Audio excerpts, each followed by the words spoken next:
So, well, we are coming back.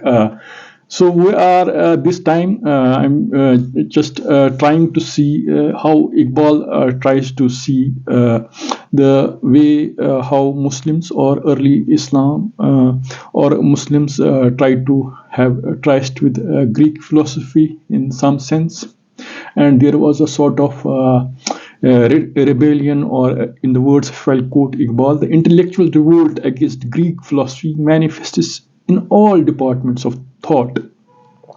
I'm afraid I'm not competent enough to deal with it as it discloses in mathematics, astronomy, and medicine. It's clearly visible in metaphysical thought of Ash'arites, but appears as more well-defined phenomena in the Muslim criticism of Greek logic. So in that sense, so if Iqbal has some premonitions, or there is a sort of a sense of loss, or which he in the later paragraphs also tries to come to, that the full gravity, or the full what I should say, the import of how the medieval Islamic sciences or discourses, and the way Ash'arites and the whole school, the contributions, how the way fundamentally the spirit of Muslim science was somehow critical of pure Greek way of looking at things, maybe having only faith in the speculative reasoning, devoid of any just not necessarily taking recourse to mushahida, which Quran time and again implores Muslims to see things, to see in anfus and afaq, to see the signs of Allah. So here to actually see maybe the thing is that since we are having a reconstruction writing, so Iqbal himself acknowledges maybe he is not, he may not have that what I should say knowledge, how that revolution, how when in the Baitul Hikmah, the translation or transliteration or addition, or somehow new ideas were developed, and its manifestation in different sciences, whether medicine, whether logic, whether engineering, whether mineralogy, whether surgery, whether optics, whether celestial mechanics, whether physics, astronomy, and so many disciplines, zoology, evolution, so many disciplines, how it got manifested in that sense. So he has, Iqbal has some, his only aim is to correct the thing, that the full account of how things means Western civilization has not been maybe honest, or it has not been in that sense the full import. What does it mean? The full import of scientific revolution has not been properly accounted for. So maybe Iqbal is trying to just come to this point of view. But here maybe if reconstruction is there, so maybe, so I'll just try to take this argument, maybe not in the Iqbalian sense, but I'll be more in that sense, the way if Iqbal or people who are they are of the opinion that the modern scientific revolution would not have taken place without the contribution of Muslims in some fundamental way. But recent studies as well as inferences, which maybe I'm taking from that those studies as well as inferences, you can say the way we study Renaissance, maybe it has been visited, but it has to be revisited in some fundamental sense.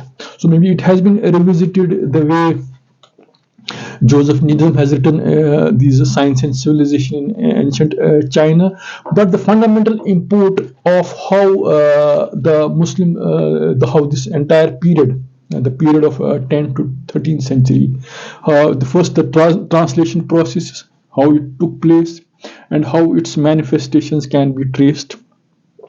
So the cut point, people normally take 17th century or 14th century or 16th century, when these developments in physics, like that of Newton, like that of Galileo, like that of Kepler, Tycho Brahe, and in so in physics they take it that way, but in mathematics and in other disciplines, apart from the texts of Ibn Sina in Al Qanun and Al Razi. So the point is that the contribution of Muslims is taken primarily as secondary in that sense, to the, as if it was sort of a midwifery between the Greek thinking and the modern way of looking at things.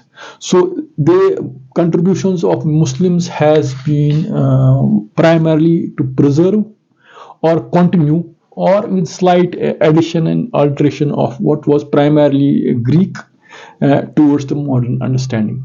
So this stopgap arrangement in terms of how Muslims could preserve in 10, 12, 13 and centuries.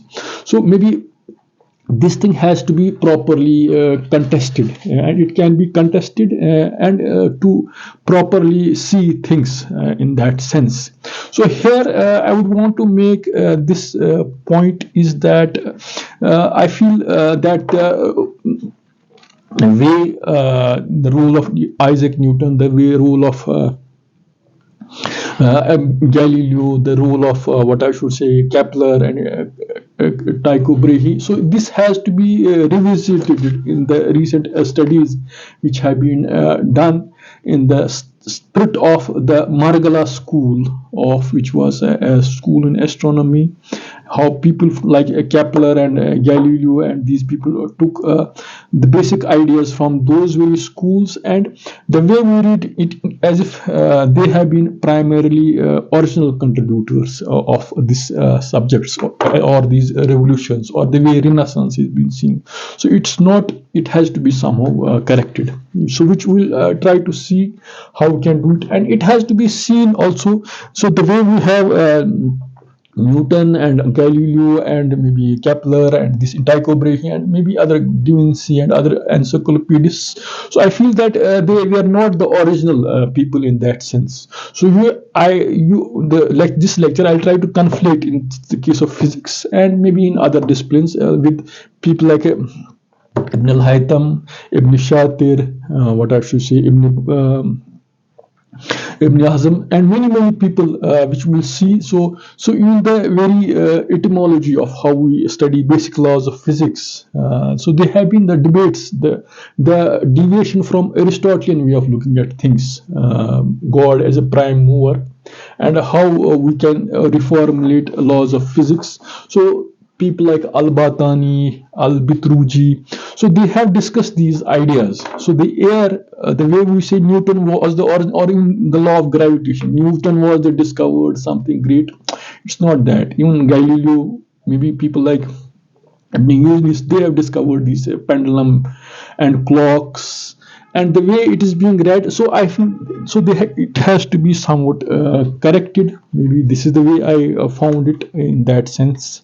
And we'll see. So I'll try to first develop this argument and also see the fundamental epistemology. How was this scientific revolution, which was not, maybe I don't think it is in 17th century, it may be from 9 to 12, 13th century, the basics have been formulated. And it was also rooted to the basic philosophy. For example, Al-Kindi may be a philosopher, as an encyclopedist, who somehow made a primary contribution in departing from the Greek way, Aristotelian way of trying to the theoretical and empirical, the bifurcation which was there.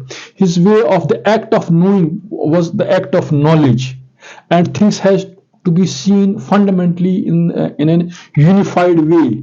That idea fundamentally led to whatever the proliferation of ideas and sciences, as well as the Kitab this Ibn al-Haytham's scientific method, which was basically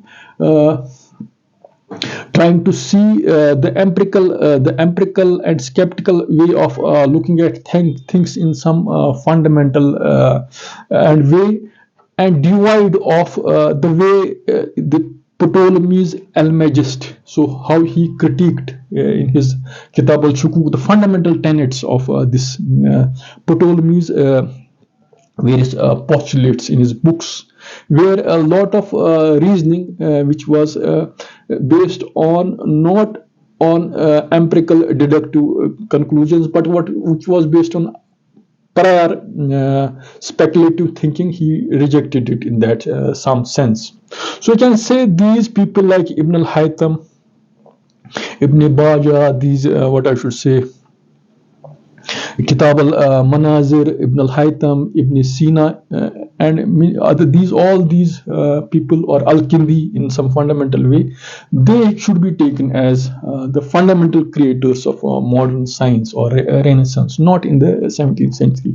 The later developments of Newton and these Galileo, it has to be seen as a continuation or elaboration on that thing. So why this has been why it is being read that way, maybe there are very historical reasons which were, I'll just try to correct the fact. What are the exact historical reasons? Because when different civilizations interact, why do they hide some things? So it might have different reasons. Those may be sociological or religious reasons. I'll not touch upon them. So my aim or my approach in this will be to see to correct this thing in the light of contributions of how fundamentally things changed. So how the translation or transition period in that Baitul Hikmah, how it just fundamentally there was a fundamental shift in that sense. So modern science is not the creation of the way Renaissance thinkers. It's the maybe from the developed in 9th and 12th and 13th and 14th centuries, and the later the continuation of that. So this has to be corrected. So developing on these arguments, will just see how I can develop this with the quotes from Menes. So this is a subject, more a sort of subject of history of science in some sense, but it's also how civilizations took and interacted with each other in the process of transmission of knowledge or transmitting of knowledge from one state to another states in that sense. So in that sense, so if I just maybe it will also address a lot of other questions indirectly, if you can address this question in that sense.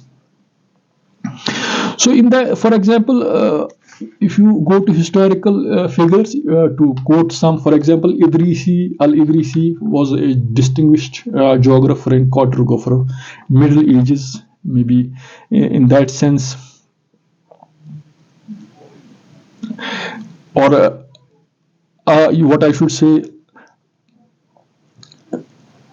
So the contributions, or in, for example, Al-Biruni, he just invested 40 years in the subject of mineralogy, or for example, the Western Muslims enriched the world by the research. For example, Al-Razi's classification of alchemical as vegetable, animal, numerical, or what fundamentally distinguished Muslim scientists from Greeks is that they directly observed and learned things, and it was their second nature to do research and experiment. So in that context, if you see Ibn Sina, he made original contributions to studies of motions, forces, vacuum, light, heat, specific gravity. So as Spine, if I'll quote him, he says that, for example, it was Ibn Sina who said a constant force gives rise to accelerated movement. So the way we read it, maybe Newton might have reformulated in his Principia, but the idea, the air was there. So it's Ibn Sina maybe who was, if you want to fundamentally just pin down in that sense. So the critique of Aristotle was done first by Al-Kindi, then Al-Biruni, and did forward the tradition of Al-Kindi. So maybe Galileo's ideas of critiquing maybe Aristotle have been taken by the ideas of Ibn Baja and maybe these Ibn al-Haytham, which I was saying, inductive empiricism and mathematical approach. That was the basic foundation of scientific method. So, even for example, if I quote so if D.N. Penegri is one of the, maybe I don't know, he's a historian, or he has just said a more fruitful influence of later Muslim observatories on the neighbors was the exercised by Margala, Samarkand, and Istanbul upon European astronomy. Several instruments and some of the organizational features of at Tycho Brahe's this Kensbrook and Saint. So Al-Batani was a real researcher. So common names like Galileo and Newton, they benefited from these resources of maybe Al-Batani, Abul Wafa, Al-Rohan, Al-Buni, Al-Zarqawi. And for example, the main famous work in algebra, which is the Kitab wal-Aql wal-Muqabala, the science of restoration and reduction. Maybe so it was basically how people saw it in that sense. So, in for example, not to say so if it's physics, not to say in, for example, in physics, in medicine, we have Al-Qanun, which was maybe for 300-400 taken as a text of medicine, or Al-Razi. He is by common consent considered as the greatest physician and greatest clinicians of the Middle Ages. Maybe his books were translated for many centuries.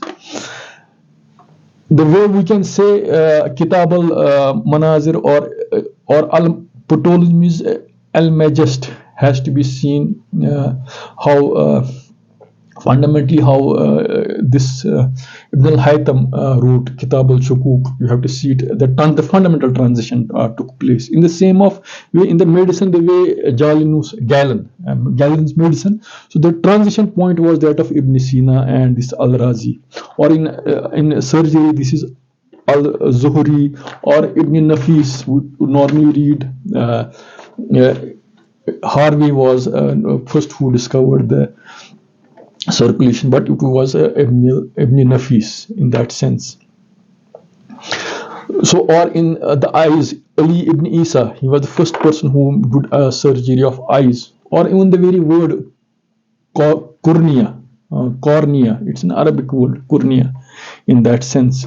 So you can say, so if I'll quote Mark Graham, who says, Muslims gave Western Christians their science, their medicine, their music, their food, their clothes, their poetry, their philosophy, and their mathematics. They were the ones who threw Europe out of dark age into enlightenment. This is a terrible script that Renaissance myths tries to hide. So this is so the pendulum in the clocks was invention of Ibn Yunus, and he was the mentor. He was the inventor of pendulum. So maybe the stories of this Isa and maybe those stories, I don't know whether the veracity of this Leaning Tower of Pisa, those pendulum was discovered by Galileo. I don't know whether it's true or not, but you can say these people, this has been under. It has not been the later thing has been overrated, and this has been underrated, to say the least. So in that context, John William Draper has honestly acknowledged that most knowledge, from whether scientific, mathematical, were transmitted through Muslims to Europe. Not only the Muslims dominated political scene, but enriched the world with arts, sciences, crafts, technology, and numerous ideas. So in that context, you can say not only did Muslims, for example, the first observatory was made by Arabs in Italy, and first observatory was possible in Umayyad rulers in Spain. They not only compiled and classified stars, they were not also unaware of the laws of gravity. So normally the contribution of Newton can be seen as he could say that how mass is on the earth planetary thing, the law of force of attraction is the same for heavenly bodies as it's on earth. So that was, he could somehow universalize the basic fundamental force. But these ideas were known previously also in that sense. So I'll see how the process of translation of these Arabic to Latin, from first Greek to Arabic, and from Arabic to Latin. So this is interesting story. For example, normally we talk of Arab tradition. This is also an invocation, Arab tradition.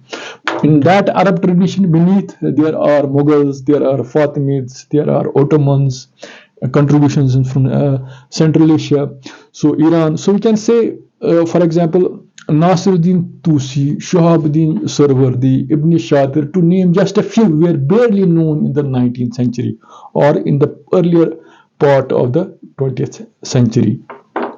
So Copernican astronomy can not be very well understood on mathematical and technical level without a careful study of achievements of early Margala astronomers. It's a school.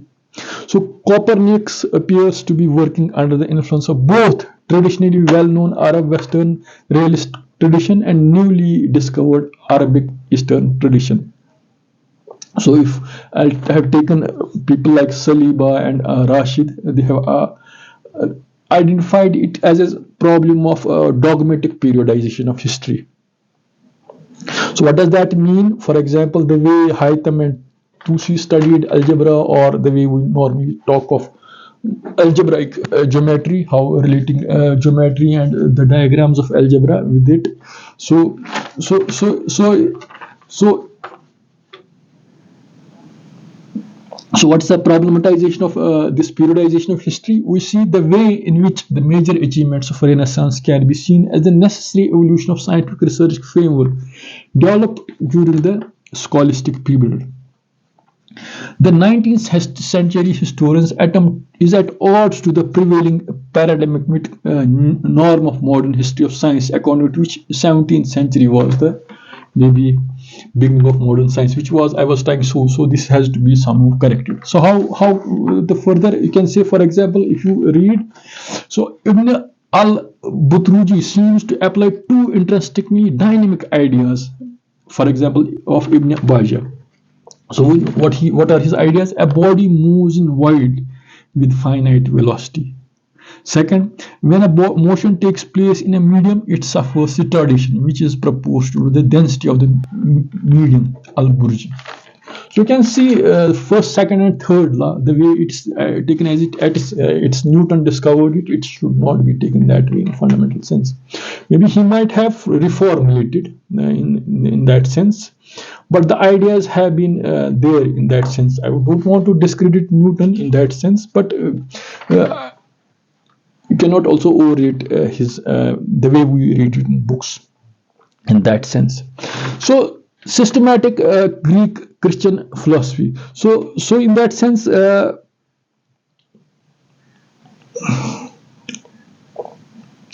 maybe the way these connoisseurs or the people who just collected these documents as contributions of in different sciences had been mainly Western historians, and they might have their own biases. Maybe the reasons might be in the medieval times those holy wars, it was there, so it might have, once they translated things, the biases get translated in that sense. So that might be reason why they have not properly taken things into account. So that's a different discussion, but this time, so to recover the Greek heritage extant only in the Arabic versions, and in the meantime to find out what extent Arab scientists and philosophers are proved to be capable of correctly understanding Greek thought. So what we normally read is that Greek thought was already sophisticated, and Muslims were only trying to see things where they were able or unable to understand things, not seeing that fundamentally they deviated from Greek thought in some fundamental way in that sense. So to assess the contribution of Arab tradition to the development of so-called Western science, while it is true that Arab tradition was developed against the background of Greek scientific and philosophical writings, a phenomena which is similar to in this regard to the fact that Greek philosophy had also emerged against the achievements of Babylonian and Egyptian civilization. So we don't. This point is missed. If our Arab reading is Arab scholarship can only be understood in the background of Greek understanding of things, but the Greek understanding can also not be understood if we don't take into Babylonian or Egyptian things into taken. But why to emphasize that Arab scholarship came to into this thing? So this is also an important point. So it's only that the importance and relevance of Arab tradition in the history of science lies only in the intermediary role consisting in handing almost intact the Greek works over to medieval Europeans. So the role of Arabs is only to, and Arab is not a term, it's also to basically nuclearize. Arab is a very broad term, and it includes Egyptian, it includes Mughals, it includes Central Asia, it includes North parts of North Africa. So we can say in that sense. So it's also somewhat what is Arab in that sense. It looks as if Greek scientific and philosophical books were brought to the Arab libraries to save them from the imminent major disaster that could strike Greek heritage in that sense. So this is the point. So maybe in modern day, people like Sabra, they have somewhat challenged this view. So they say he says that the Greek science and philosophy was not thrust upon, but rather invited as a guest by Arab Islamic society. So what one important point is that what did happen in the 9th century is not a recovery of Greek science. So this is the point which I want to emphasize, but the implementation of new idea of science in that sense. What did happen in the 9th century is not a recovery of Greek science, but the implementation of new idea of science. So the Arabs have not waited for science and philosophy to come to them. We have to bear in mind that Arabic Peninsula did not come under it did not come directly under the rule of Alexander the Great. So it did not. So the role of how Arabs took to Greek scholarship is not as if. So it was more a curiosity, and rather than the way as if. It has to be seen in a different way. So the task was challenging as they had to start from the scratch, these Arabs. So that's why they were able to fundamentally just contribute to the way we see modern scientific method, which is strongly taken to be for as Roger Bacon. We should normally correct it and say Ibn al-Haytham was he was modern scientific empiricism. And the way mathematical things have to be seen, he was the real creator of these things. So translation movement. So the great thing, the translation movement, which happened for 1-2 centuries, and in that sense, the translation movements. So you can say there were Arabic versions of book with other languages such as Persian, the Sanskrit, and possibly Chinese language also. So it's not that translation movement was only confined to Arab translating Greeks. It's that the Chinese text, the Sanskrit texts, and Persian, the Pahlavi texts. So they were also, and those Pahlavi texts were having some understanding of Greek. That Pahlavi text had a modified Greek understanding of these Aristotles and Plato's. You have to also take into that consideration. So by the turn of 11th century, the translation works has significantly died down, reflecting the advanced level reached by Arab Renaissance. So this is by 11th century it has. So maybe if we take René Goutas, he's one of the he regards the 9th century as the real Renaissance in the original sense of Greek learning. So maybe even in 10th, 12th centuries, so what was, for example, there is a person called Ibn Ishaq. He took pains in trying to understand what were the texts which were translated from Greek to Arabic, and later trying to match the translated texts with the original Greek texts. And from that, he could see how much Arabs took from the Greeks and what was what was left as a residue. So even that scholarship has been done by people like Ibn Ishaq. How much Arabs took from the Greeks and what was the latent residue in that sense. So Gutas reminds us that the pre-existence of pre-Islamic translation into Pahlavi, the Persian language of Greek scientific and probably philosophical works. This explains the fact that earlier translation of Greek works into Arabics are not made directly from Greek but through Pahlavi. This is what I am trying to say. For example, in Arabic tradition, grammar, poetics, rhetoric were closely linked with what we nowadays called normative epistemic logic.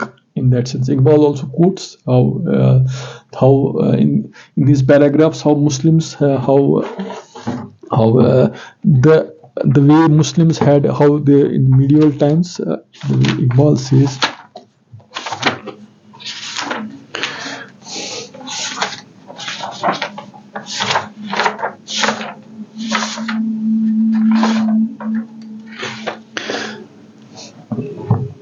Yes, yes. It was Ishaq and Ibn Taymiyyah who undertook a systematic refutation of Greek logic. And, for example, it is clearly visible that mathematical thought of Aristotle but appears as a more well-defined phenomenon in the Muslim criticism of Greek logic. How Muslims also try to study Greek logic in that sense, but they developed their own way of the way Arabic tradition, grammar, poetics, rhetoric, which we call normative epistemic logic, and where even Iqbal critiques Ghazali also, trying to be following Aristotelian logic in that sense.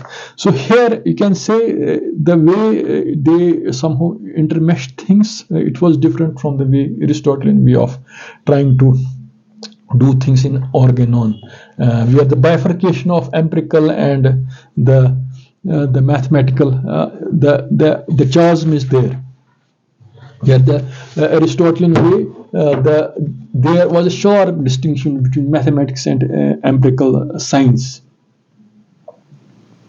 So maybe Ibn al-Haytham's Al-Shukuk, that was the fundamental book which tried to just pin down holes into the way Al-Majest in the Ptolemy's way of looking at things. Ptolemy's model, where a lot of postulates he somehow finds in that sense. So it's not only the way in Baitul Hikmah, people like Harun al-Rashid as a politician, he used to just, or even in India also Akbar, we can say. So how they just gathered meetings of top intellectuals, which included jurists, theologians, linguists, grammarians, poets, writers, scientists, philosophers, to discuss topics of legal, cultural, and scientific issues.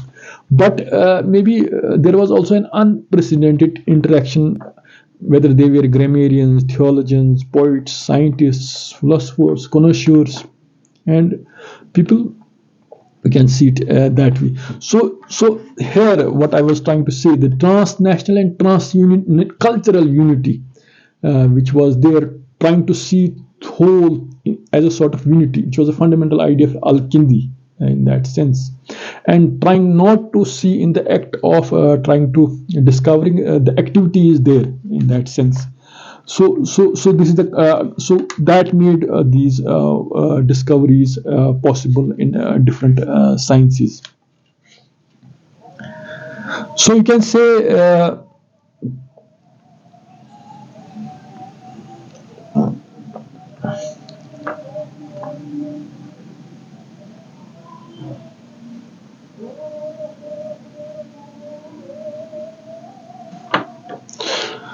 so the aim of science is not to describe nature, which is Greek way of inquiring through logos, but to produce knowledge by effectively acting on it.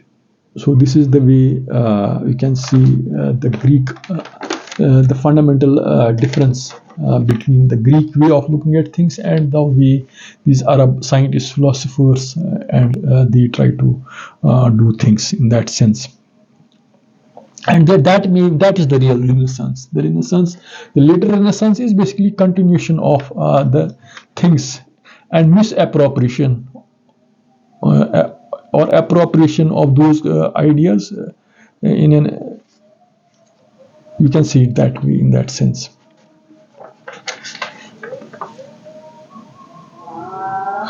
So here I can say that it's not only the way Al-Kindi fundamentally saw things in a fundamental unified way. So in the same way, you can say Ibn Sina also recognized, he has his, the way we discussed Iqbal's theory of self. So in the same way, or nafs or khudi. So in the same way, Ibn Sina's notion of soul or primitive awareness of self, how they saw ontology of things, and in that thing, how they classified these fundamental sciences, whether they was mathematics, whether it's metaphysics, whether it's ilahiyat. For example, for Ibn Sina, theoretical sciences are themselves divided into three parts: physics, tabiyat, mathematics, or riyaziyat, metaphysics, ilahiyat. And mathematical sciences can be classified as geometry, astronomy, arithmetic, music. So in that sense, and for example, and the way perception has to be classified. So there are terms like the way we have sense perceptions, the way we talk of human sense perception. Actually, it was the way Ibn Sina classified perception. He calls his takhayul, wahm, or intellection.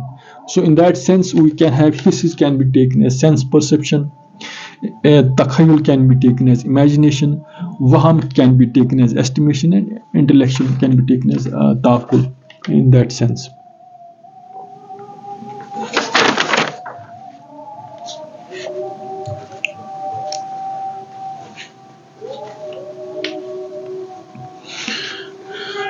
So normally we talk of also, for example, the conventional wisdom is that European mathematics originated among Greeks between the epochs of Thales and Euclid, and was borrowed and well preserved by Arabs in early Middle Ages. But the very idea of mathematics as a calculation, apart from the way we study philosophy of mathematics in the fundamental sense, whether mathematical constructs are a priori constructs or Platonic forms, or mathematical constructs are empirical realizations in that sense, or mathematical constructions or logical constructions. So, apart from this debate, the mathematics, epistemic foundation of mathematics as a calculation was basically the Arab world in that sense.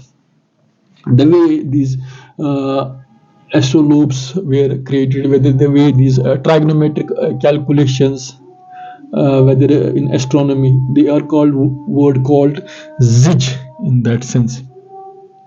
The way they try to measure curvatures in this spherical trigonometry, the way they try to see stars and this thing. So you can see these things, the calculations, the notion of calculation, mathematics as a calculation, where words like jabr, muqabla, rad, ikmal. So you can see the way it has to be seen in that context in some fundamental sense. In that sense, you can say the translation from Euclidean to non-Euclidean geometry, it were these people like Ibn Tusi and a lot of these whole school, and those later mathematicians like Gauss and Legendre, they they studied those texts and forwarded those ideas in their own manner or improvised on them in that sense.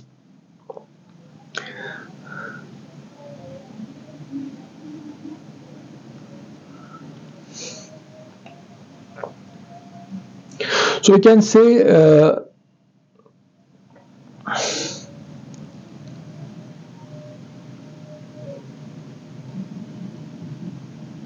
so you can say Ibn Sina was or in the philosophy of mathematics, you can say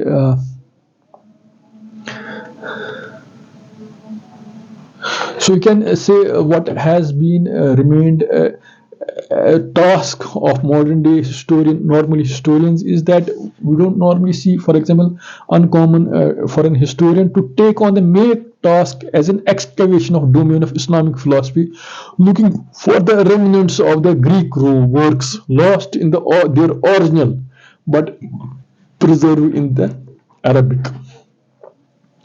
So we can say that even the unconfirmed biases of researchers also, they just take first hand that Greek was something pristine and original. So once you take that assumption, your reading of Arab literature or these later developments post 9th century will only try to say read those elements of thing you want to correct something, your unconscious or perceived bias in that sense. So translation to declare himself satisfied with the fragments of ancient philosophers, often studied with latent.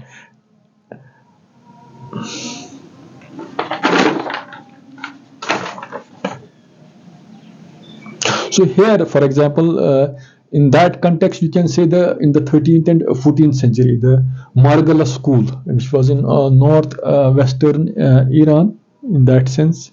So, and the connection between the works of Ibn al-Haytham and Ibn Shatir offers a model which takes care of objections triggered by the works of Ibn al-Haytham. Copernicus was working under the influence of these two streams of Arab traditions. So maybe the idea of astronomy as a subject of physics, astronomy as based on physics, and physics is something about the real nature of these things. It was not. It was the invocation of these Margla school. So here, how do we say normally? What is the popular or the dominant view which we see in the books, which has to be somehow context to set the record straight. For example, Arthur Koestler says the Arabs had merely been the preservers and transmitters of the heritage. They had little scientific originality and creativeness of their own.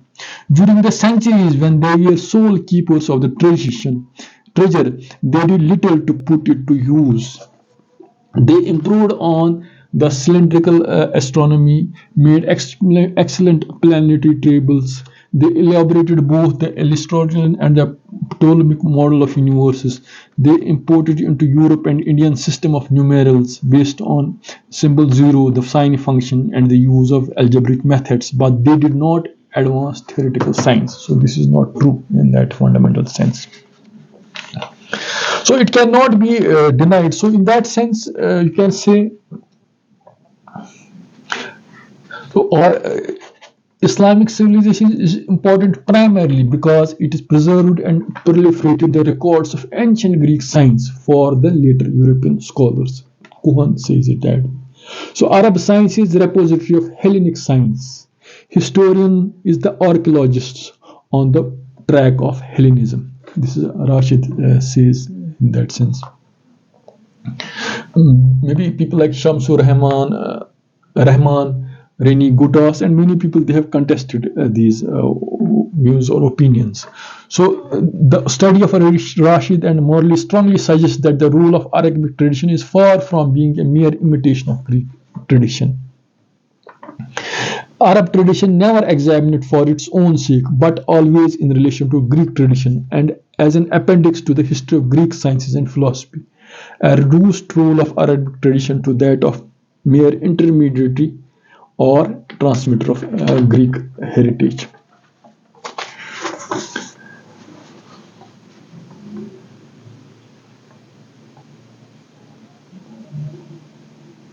So people like Ibn al-Baturji, who just emphasized on the quantitative nature of systems, or Ibn al-Haytham's appeal to the explanation of the regularities of movements of heavenly bodies by adopting a more systematic physical approach to the study of empirical phenomena. So this is the point.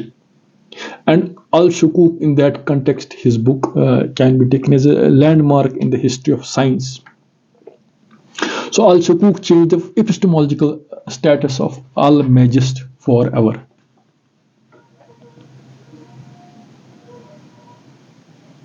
So it's not only in astronomy this bias continues in scientific writings, but it has continued maybe nearly in all scientific disciplines from biology. For example, in medicine and biology, maybe Al-Razi or Ibn Sina's text.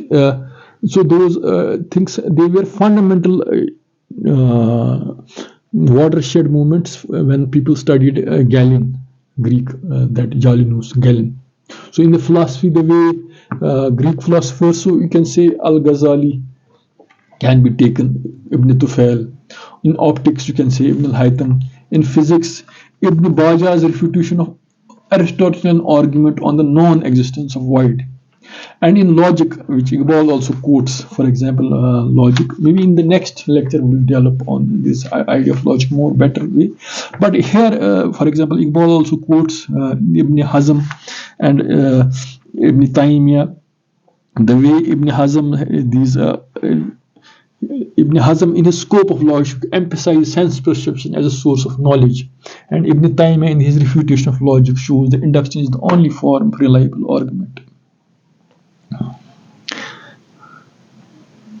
So you can say Iqbal is also trying to come to the point that, and he's later giving a paragraph of Perfelt in that sense. But Iqbal stops somehow. He doesn't somehow say that Muslims have been the original creators of modern Renaissance. He only wants to correct the contributions have to be taken into consideration. Maybe he himself acknowledges that he's not. So maybe my understanding is that, or maybe the different readings like Rahman, Tony Street, and many readings, you can say it that the way we read Renaissance this way, it has to be, it's not that story. So in that sense, the way we saw in logic, Ibn Taymiyyah against Greek elites. So to just name few of the writings, so it's wrong to infer that modern science is a result of fruitful cultural exchange solely between two great civilizations, Greeks and Arabs. So you normally say Greco-Arab thing in that sense, but beneath that, in that height Baitul Hikmah, you can see there have been translations. So many other ancient civilizations, such as Sumerians, the Babylonians, the Chaldeans, the Egyptians, the Phoenicians, the Persians, the Chinese, the Indians, also contributed in one way or another to our present understanding of the world we live in. So why Copernican model did not come before 14th century? Maybe the time for was not a mathematical apparatus, was not fully developed in Margala school. So you can say one of the main achievements of Arab Muslim civilization is institution of lasting and unprecedented dynamic research tradition, which stretches from Samarkand in east to Toledo in west, Nil ke saal se lekar Tabkhane Kashgar. So if you take the Iqbalian verse, so in which the diversity is during force behind its open and controversy-based approach to scientific and philosophical learning. So maybe Al-Kashi ranks as the greatest astronomer and mathematicians of his time in that sense. And maybe people like Ulugh Beg in Samarkand, there was a key observational astronomy. Maybe for example, in Muslim subcontinent, in this Indian subcontinent, for example,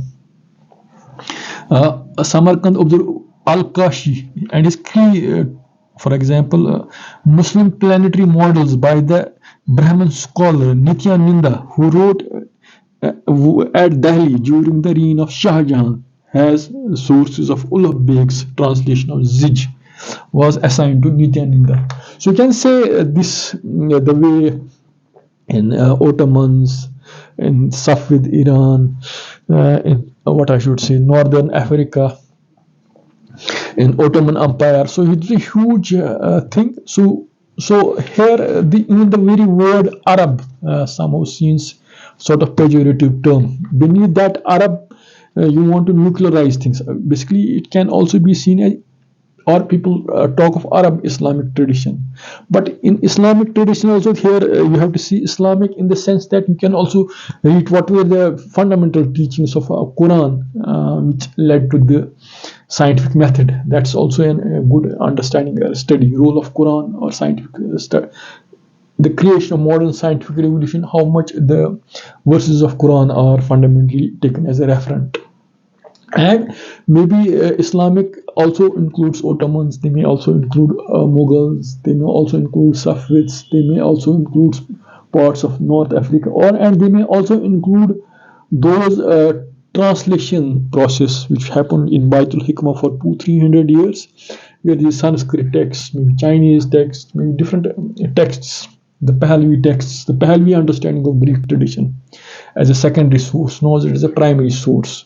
So in that context, these all things have to be seen. Even when people like Philip K. Hitti talk of history of Arabs, so in that sense, this Arab term is also, you can say, it's not basically fully conveying the spirit of whatever has been said in that sense. So, what was today's lecture was basically trying to see the common myths of Renaissance, the common way how we see role of how we see in canonization of texts role of these people like Newton and Galileo and Copernicus in physics. So you have to see they were not the soul, or people like Da Vinci, the way we see actual the contribution of these people like Ibn al-Haytham, Al-Kindi, Al-Farabi, these people, it was original and more fundamental in that sense. And the very way translation process has been seen as the Arabs being mere preservators of the original thing from Greek to this is also a myth which has to be somehow it's not carrying weight under the evidence of new historical documents, or if you see things in a carefully. So there are biases. Maybe those biases may be civilizational biases, or the wars happened. One from uh, those holy wars. So those are historical reasons. I'm not going for why did they do it? Why did they do not properly just credit things, or why did they monopolize things? So these are another questions. I'm not addressing those questions, but this is the way. So Iqbal would want to at least correct things, at least give proper due to the way Islamic sciences have evolved. But the more important point is that Renaissance has to be fundamentally seen in some different way in that sense. Hope maybe I have tried to what I should say convey today's lecture in that sense, and maybe some of the beliefs which are canonically existing in texts, maybe they have to be revisited for the sake of posterity in that sense. Thanks for listening.